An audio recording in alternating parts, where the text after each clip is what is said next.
جی بسم اللہ الرحمن الرحیم ناظرین السلام علیکم۔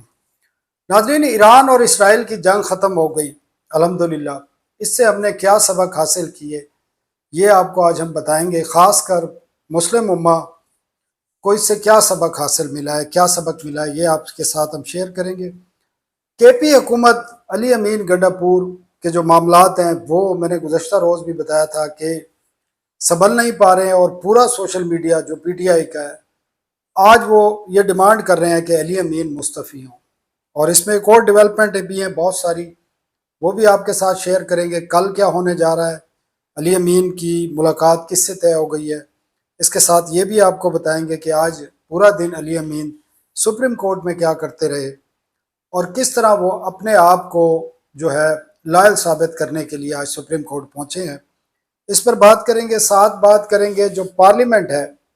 وہاں پر مختلف قسم کی چہمہ گوئیاں ہوتی ہیں، اور ایک سینیٹر دنیش کمار نے تو خط بھی دو لکھے چیئرمین سینٹ کو، یوسف رضا گیلانی کو، اور انہوں نے بہت ساری ایشوز اٹھائے ہیں۔ اس پر آج چیئرمین سینٹ نے بات کی ہے۔ چیئرمین سینٹ جو وزیر اعظم پاکستان بھی رہ چکے ہیں، ان سے آج یہ بھی سوال ہوا کہ ملک میں ہائیبرڈ نظام کی باتیں کی جا رہی ہیں تو ان کا اس بارے میں کیا خیال ہے، تو اس پر بھی انہوں نے بات چیت کی ہے، یہ بھی آپ کے ساتھ شیئر کریں گے، اور ان پر کس قسم کے الزامات ہیں جن کے انہوں نے آج جواب دیے ہیں۔ بڑی انٹرسٹنگ بات چیت ہے اس میں۔ اس کے ساتھ ہم یہ بھی بات کریں گے شالیمار ریکارڈنگ کمپنی کے حوالے سے کہ ان کے فیوچر کے بارے میں کیا طے کیا ہوا ہے۔ بہت سارے دوستوں کے اس بارے میں سوالات تھے ان کے، آج میں نے کوشش کی ہے کچھ کے جوابات دیکھوں اور نکال سکوں۔ اور جو آخری بات ہے، کیونکہ لمبا ویلاگ ہے، کل جو ہے 26 کو امید ہے کہ پارلیمنٹ سے فائنانس بل جو ہے وہ منظور کر لیا جائے گا، جس کو بجٹ کہتے ہیں، اور اس سے پہلے کیبنٹ کی میٹنگ ہونی ہے، اور اس میں کیا ترمیم آ رہی ہیں۔ جو 10 جون کو بجٹ پیش کیا گیا تھا وہ لگتا یہ ہے کہ ایک نیا بجٹ اب لایا جا رہا ہے منظوری کے لیے، تو یہ بڑی انٹرسٹنگ قسم کی اس میں ڈیٹیل ہے، وہ آپ کے ساتھ شیئر کریں گے۔ لیکن سب سے پہلے ایران اسرائیل جنگ، 12 دن ناظرین یہ جنگ جاری رہی۔ ایران میں سینکڑوں جو ہے معصوم لوگ شہید ہوئے، اسرائیل میں بھی ہوئے ہیں تھوڑے بہت، اور اس جنگ سے بہت ساری چیزیں جو ہیں وہ مسلم امہ کے لیے جو ہے، میں تو ان کو پازیٹیو سمجھتا ہوں، لوگ بے شک اس کو نیگیٹو سمجھے۔ ایک تو یہ ہے کہ یہ جو ایک متھ بنی ہوئی تھی اسرائیل ناقابل شکست ہے، اس کو کوئی ہٹ نہیں کر سکتا، وہ جو متھ ہے وہ ایران نے ختم کر دی، اور یہ مسلم امہ کی اس یہودی جو حکومت ہے، ناجائز حکومت جس کو ہم کہتے ہیں، جنہوں نے فلسطینیوں کی زمین پر قبضہ کیا ہوا ہے، ان کو ایک سبق سکھایا ہے، اور جس کے بعد وہ مجبور ہوئے ہیں کہ سیز فائر کرنے پر۔ تو یہ ایک مسلم امہ کی بہت بڑی کامیابی ہے، اور مسلم امہ کی بڑی کامیابی میں کیوں کہتا ہوں، میں عمر میری کافی ہو گئی ہے تو میں دیکھتا رہا ہوں، اور جن علاقوں میں میں رہا ہوں وہاں پر فرقہ پرستی جو ہے پاکستان میں بہت زیادہ رہی ہے۔ میرے شہر ڈیرہ اسماعیل خان میں سینکڑوں لوگ شہید ہوئے ہیں اس فرقہ پرستی کی نظر، اور ملک کے باقی حصوں میں، اور ایک دور تھا تو بہت زیادہ تھی، دھماکے بھی ہوتے تھے بہت زیادہ، پورے ملک میں ہوتے تھے،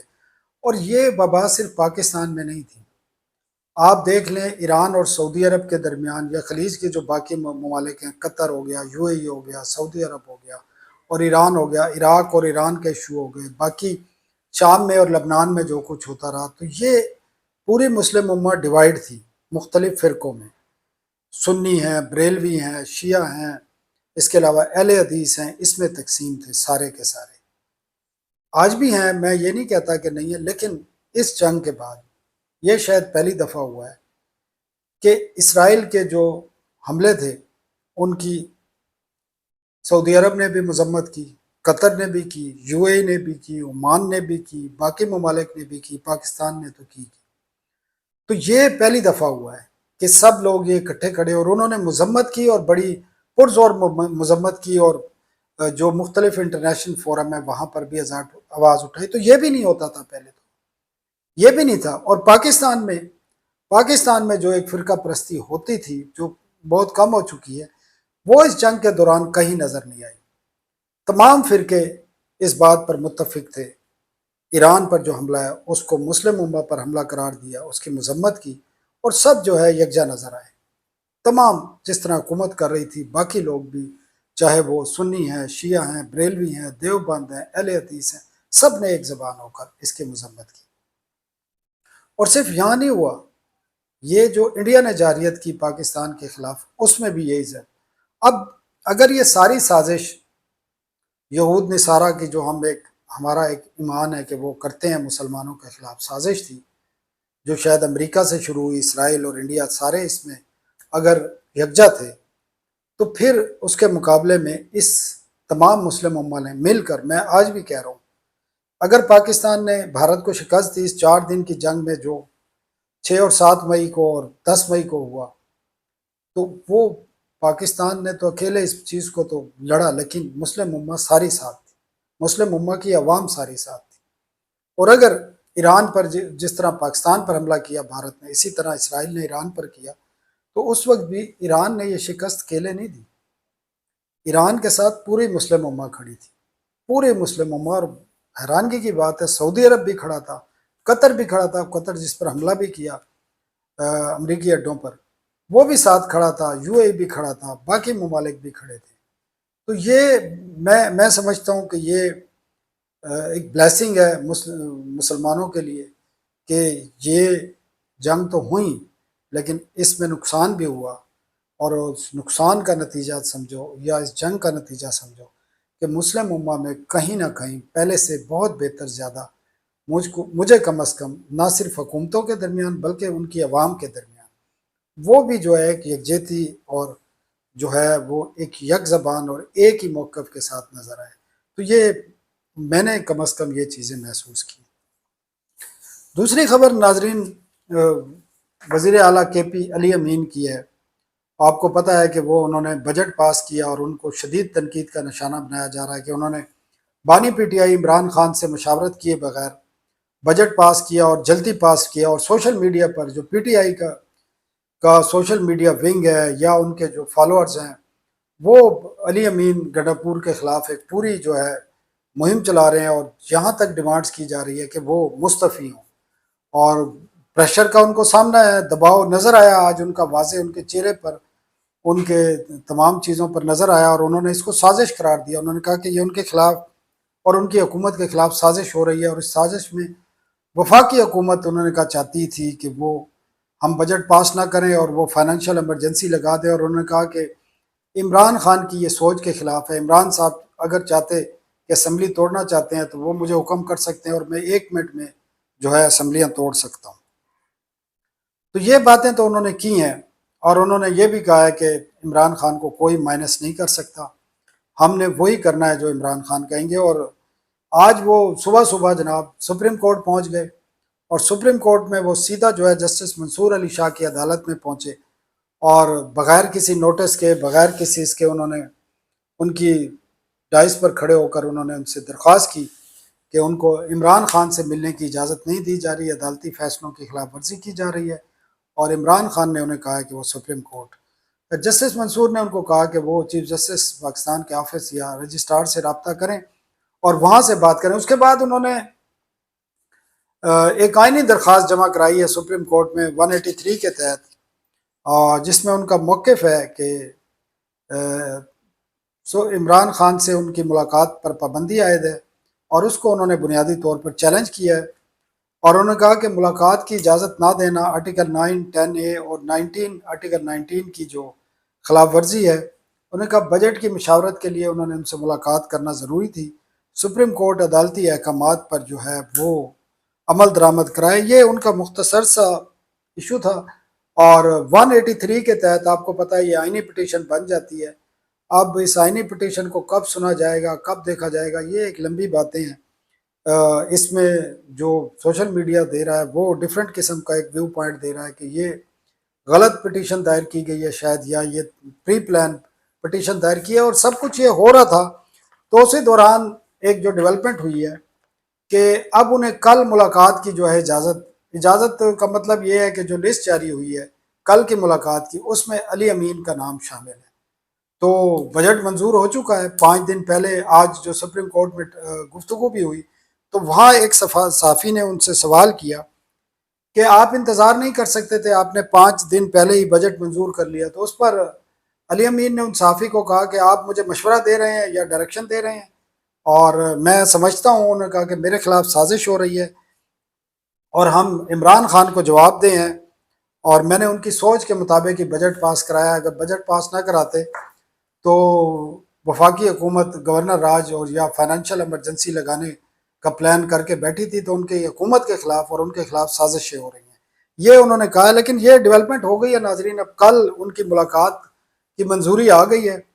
اور یہ 5 لوگ ہیں جو کل ملاقات کریں گے، اور یہ ملاقات بڑی اہم ہوگی۔ اس میں علی امین خود ہیں، اس کے علاوہ اپوزیشن لیڈر ہیں عمر ایوب، سینٹ میں جو اپوزیشن لیڈر ہیں شبلی فراز سینیٹر وہ ہوں گے، جو مشیر خزانہ ہے کے پی کے مزمل اسلم، اور تیمور سلیم جھگڑا، یہ 5 لوگ شامل ہوں گے۔ بڑی اہم ملاقات ہے، اور یہ آر پار ہوگی، کیونکہ جو سوشل میڈیا پہ چل رہا ہے وہ کوئی عام لوگ نہیں کر رہے ہیں، یا وہ عام نہیں لوگ نہیں ہیں۔ اب اس میں بہت ساری باتیں جو ہیں وہ کل انقلاب بھی آ سکتا ہے اور معاملات سدھر بھی سکتے ہیں، تو بڑی اہم ملاقات ہے۔ ہم بھی انتظار کرتے ہیں، میں گیس نہیں لگاتا، میں حالات کے مطابق تجزیہ کرتا ہوں۔ بعض لوگ شاید آج گیس لگا دیں کہ اس ملاقات کے بعد شاید علی امین گھر چلے جائیں، لیکن یہ جو ہے ملاقات بڑی اہم ہے۔ دیکھیں، لگتا یہی ہے کہ علی امین جو اپنی پوزیشن ہے وہ سیکیور کرنے میں شاید کامیاب ہو جائیں، لیکن یہ ملاقات امپارٹنٹ ہے، کیونکہ جس قسم کا بانی پی ٹی آئی کا جو طرز سیاست ہے وہ اس میں یہ جو ہے بڑا امپارٹنٹ نظر آ رہا ہے مجھے یہ ملاقات۔ تیسری ناظرین خبر ہے چیئرمین سینٹ اپنا یوسف رضا گیلانی صاحب، جو وزیر اعظم پاکستان بھی رہ چکے ہیں، پیپلز پارٹی کے سینئر ترین رہنما ہیں۔ چند روز قبل سینیٹر دنیش کمار نے ان کو ایک خط لکھا تھا چیئرمین سینٹ کو، اور انہوں نے تشویش ظاہر کی تھی سینٹ میں مختلف بھرتیوں کی، خاص کر مشیروں اور کنسلٹنٹ کی بھرمار کی۔ انہوں نے ان کی تمام تفصیلات مانگی تھیں، ان کو کیسے بھرتی کیا گیا، ان کی تعلیمی قابلیت کیا ہے، ان کو کتنی تنخواہ دی جا رہی ہے، ان کو مراد کیا دی جا رہی ہیں۔ ساتھ میں انہوں نے یہ بھی پوچھا تھا کہ ان کو سرکاری دوروں میں سینیٹرز کی بجائے مشیروں کو جو ہے ذاتی تعلقات کی بنا پر کس طرح انڈکٹ کیا جاتا ہے، لے جایا جاتا ہے، اور سینیٹرز کے کام میں مشیروں سے لیے جا رہے ہیں۔ تو یہ اس کا جواب نہیں آیا، تو انہوں نے پھر دوسرا خط لکھا، اور دوسرے خط میں بھی یہی جو معلومات تھی وہ مانگی، اور اس میں چہمہ گوئیاں بھی ہوتی رہتی ہیں، آپ کو پتہ ہے بہت ساری باتیں ہوتی رہتی ہیں۔ آج چیئرمین سینٹ نے میڈیا سے جو ہے گفتگو کی ہے، اور انہوں نے ان تمام باتوں کے کھول کر جواب دیے ہیں، جس میں انہوں نے کہا ہے کہ جی میں اس چیز کا جواب دہ ہوں جو مجھ سے پوچھا جائے گا تحریری طور پر، اور انہوں نے کہا کہ نیب نے بھی یہ جو فہرستیں تھیں وہ مانگی تھیں، اور نہ صرف کہتا پہلے تو 6 سال کوئی فہرست نہیں دیتا تھا مجھے تو کوئی، اور انہوں نے گلہ کیا کہ میڈیا نے ابھی انہوں نے یہ خط دیکھے نہیں تھے اور میڈیا پر نشر ہو گئے وہ، اور انہوں نے کہا کہ ان تمام چیزوں کے جواب انہوں نے دے دیے ہیں، اور لسٹیں بھی فراہم کر دی ہیں، اور نہ صرف اپنی لسٹیں بلکہ 6 سال پرانی لسٹیں بھی نیب کو بھی فراہم کر دی ہیں، اور جن سینیٹرز نے مانگی تھیں ان کو بھی فراہم کر دی ہیں۔ تو یہ انہوں نے بڑے کھلے دل کے ساتھ بڑے طریقے سے یہ جواب دیے ہیں، لیکن یہ پارلیمنٹ میں اب بھی اس حوالے سے چہمہ گوئیاں ہوتی ہیں، اور وہ انہوں نے کھل کر بات کی، ان کے انہوں نے لوگوں کو رکھا ہے تو وہ اس کا جواب بھی دے رہے ہیں، اور انہوں نے تفصیلات بھی فراہم کر دی۔ ایک ان سے پوچھا گیا تھا، خواجہ آصف کا ایک سوال تھا کہ ملک میں اس وقت جو ہے ہائیبرڈ نظام چل رہا ہے، اور خواجہ آصف نے یہ بھی کہا تھا کہ یہ بہت پہلے ہو جاتا تو ہم بہت ساری مشکلات سے بچ جاتے، تو اس پر انہوں نے بڑا سیاسی قسم کا جواب دیا ہے۔ انہوں نے اس پر تنقید یا اس کا ایڈورس کوئی نہیں دیا، انہوں نے یہ ضرور کہا ہے کہ پاکستان میں جو ہے جب محدود جمہوریت سے جمہوریت کی طرف ہم بڑھ رہے ہیں تو اس قسم کی باتیں ہو جاتی ہیں۔ انہوں نے کہا کہ آئین میں جو ہے ہر ایک کے جو اختیارات وہ درج ہے، اور اسی کے مطابق ہم اسی راستے کی طرف چل رہے ہیں، تو انہوں نے اس کو زیادہ چھیڑنے کی جو ہے ضرورت محسوس نہیں کی، لیکن انہوں نے جو ان پر الزامات لگ رہے تھے یا جو باتیں آ رہی تھیں اس کے انہوں نے جواب دیے ہیں کھل کر۔ آخری تو نہیں، سیکنڈ لاسٹ یہ ہے کہ آخر کار جو 10 جون کو بجٹ پیش کیا گیا تھا اب اس کی منظوری قریب آ چکی ہے، اور آئندہ جب یہ آپ دیکھ رہے ہوں گے، اور جو 26 جون ہے وہ شروع ہو چکی ہوگی، تو 26 جون کو فائنانس بل جو ہے بجٹ جو ہے وہ منظور ہونے جا رہا ہے، اور یہ وہ بجٹ نہیں ہے جو 10 جون کو پیش کیا گیا تھا۔ بڑی انٹرسٹنگ بات یہ ہے۔ جو 10 جون کو بجٹ پیش کیا گیا تھا اس میں بہت ساری نئی چیزیں ڈالی جا رہی ہیں، اور بجٹ منظوری سے پہلے کیبنٹ سے اس کی منظوری لی جائے گی، اور اس میں 36 ارب روپے کے مزید جو ہیں، میں اسی لیے پچھلے ایک ویلاگ میں بتایا تھا کہ یہ واحد بجٹ ہے کہ بجٹ ابھی منظور نہیں ہے، اور ایک اور منی بجٹ آ گیا 36 ارب روپے کا، جس میں ایک دن کا جو چوزا ہے، چکن ہے، اس پر 10 روپے فی جو چک ہے اس پر ٹیکس لگا دیا گیا ہے، فیڈرل ایکسائز ڈیوٹی۔ اس کے علاوہ بھی کچھ نئے ٹیکس ہیں، نئے اقدامات شامل کیے گئے ہیں۔ سولر پینل پر 10 روپے 10% جو ہے وہ جی ایس ٹی لگے گا۔ اس کے علاوہ گاڑیوں پر جو پاکستان میں بنتی ہیں ان پر 8.5% سے جو جی ایس ٹی تھا بڑھا دیا گیا، وہ 18% پر لے گئے ہیں، تو وہ بھی جو گاڑیوں کی قیمتیں بھی بڑھ جائیں گی۔ اس کے علاوہ بھی آپ کا جو فیول پرائسز ہیں اس میں اضافہ ہوگا، کاربن لیوی لگنی ہے، اور پیٹرولیم لیوی بھی اس پر بڑھانی ہے، اور بھی بہت ساری چیزیں ہیں جو اس کے اندر آئیں گی، اور جو ریلیف ہے وہ کہیں نظر نہیں آ رہا۔ ٹیکس میں تھوڑا بہت جو تنخواہ دار طبقے ہیں ان کے لیے ریلیف آ رہا ہے، 6 سے 12 لاکھ تک جو سالانہ جس کی عام تنخواہ ہوگی اس پر 1% کر دیا گیا ہے 5% سے، اور باقی بھی 2-2 1.5% کمی کی گئی ہے، لیکن جو ہے سلیب ہے 35% کا وہ برقرار رکھا گیا ہے، اور جو 35% کے اوپر پھر 10% سرچارج ہے اس کو 9% کر دیا گیا ہے۔ حاتم طائی کی قبر پر لات ماری گئی ہے۔ اور اسی طرح کچھ جو پراپرٹیز کا جو شعبہ ہے کنسٹرکشن انڈسٹری کا، اس میں تھوڑی دیر جو ریلیف ہیں وہ دی گئی ہیں۔ میں نے ایک اور چیز آپ سے ڈسکس کرنی تھی، جو ایک اس ملک کا جو سب سے محروم طبقہ ہے میں سمجھتا ہوں، وہ اساتذہ ہیں، ٹیچر ہیں، پروفیسرز ہیں، اور اس ملک میں ریسرچ تو ہوتی نہیں ہے۔ تو حکومت نے پچھلے سال جب بجٹ پیش کیا تھا 2024 میں، تو یہ جو آپ کے اساتذہ ہیں، پروفیسرز ہیں، ریسرچرز ہیں، ان کی تنخواہوں پر جو انکم ٹیکس ہے اس میں 25% ریبیٹ دی جاتی تھی، وہ 2024 میں ختم کر دی گئی تھی، لیکن اس پر پھر شور مچا تو حکومت نے وہ جو ریبیٹ تھا وہ بحال کر دیا تھا۔ اب ناظرین، یہ لاکھوں اساتذہ ہیں،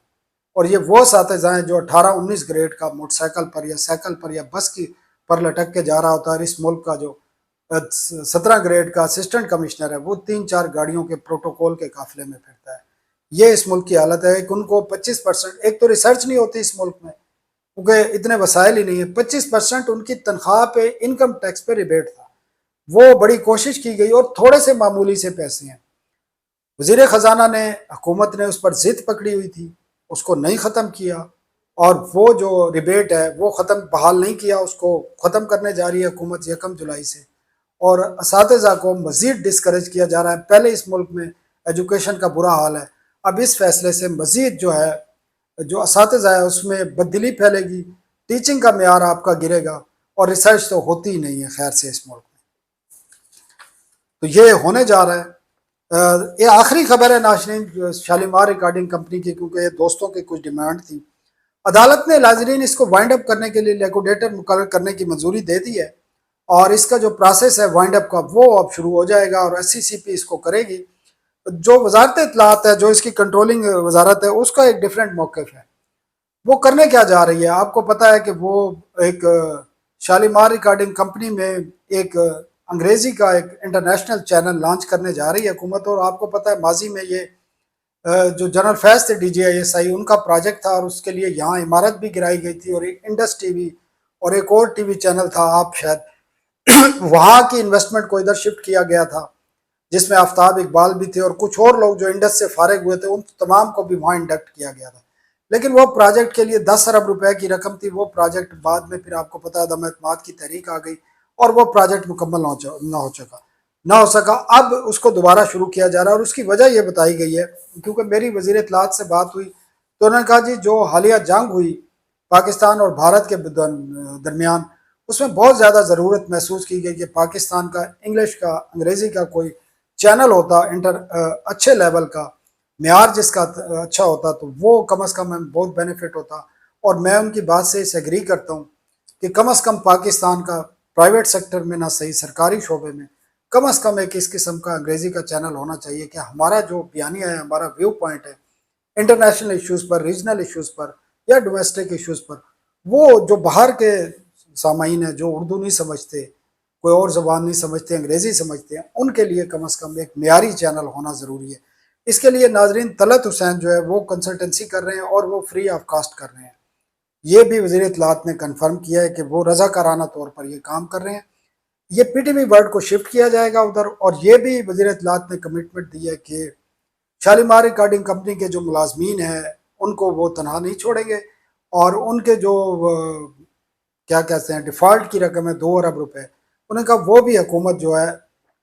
اپنے طور پر ارینج کرے گی۔ انہوں نے کہا کہ کوشش کی اس چینل کو کسی طریقے سے پرائیویٹ سیکٹر میں کوئی بڑی پارٹی لے لے، لیکن کسی نے اگری نہیں کیا، اور جو اس کے پرانے جبار صاحب مرحوم تھے سوری ٹھیکیدار تھے جنہوں نے اس کو بڑی کامیابی سے چلایا، انہوں نے کہا کہ ان سے بھی، ان کی جو فیملی ہے، ان کے بیٹے ہیں، ان سے رابطے کی کوشش کی جا رہی ہے، اگر وہ چلانا چاہتے ہیں تو ان کو بھی ہم دینے کے لیے تیار ہیں۔ لیکن انہوں نے اس بات کی کمٹمنٹ دی، میرے ساتھ وعدہ کیا کہ وہ ان کے جو ملازمین ہیں ان کے حقوق ان کو دیے جائیں گے، ان کی جو لائبلٹیز ہیں 2 ارب روپے کی وہ بھی ادا کی جائیں گی، اور اگر کوشش کی جائے گی کہ جو نیا چینل بنایا جا رہا ہے اس میں بھی ان کو ایڈجسٹ کیا جا سکے، اور ساتھ میں اے ٹی وی بھی چلتا رہے کسی طریقے سے، وہ بھی اس بارے میں ورکنگ کر رہے ہیں۔ تو یہ اس کی اپڈیٹ تھی ناظرین، آج کے لیے اتنا ہی تھا، اجازت دیجیے، اللہ حافظ۔